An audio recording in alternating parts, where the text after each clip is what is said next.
मुझे किसी से वैर नहीं और जो वतन का नहीं उसे खैर नहीं। दोस्तों, ये जो अभी आपने डायलॉग सुना, ये किसी हिंदी फिल्म की डायलॉग नहीं है।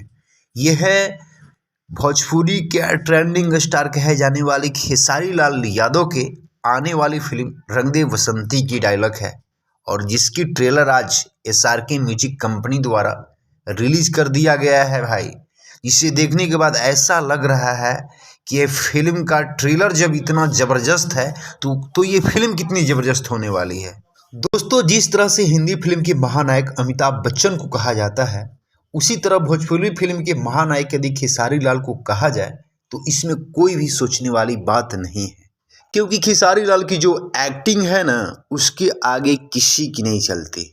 इस फिल्म में जितने भी एक्टर हैं सब अपने आप के बड़े एक्टर हैं और वाकई में कमाल की एक्टिंग किए हैं।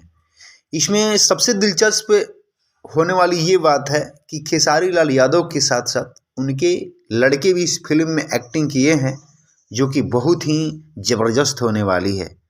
तो ये थी भोजपुरी फिल्म रंग दे बसंती से जुड़ी एक बहुत बड़ी खबर, तो मैंने सोचा कि आप सभी तक पहुंचा दूं। तो दोस्तों, ये मेरा वीडियो आपको अच्छी लगी हो तो प्लीज़ वीडियो को लाइक कीजिएगा, शेयर कीजिएगा, और चैनल पर यदि नए हो तो प्लीज़ चैनल को सब्सक्राइब कर लीजिएगा।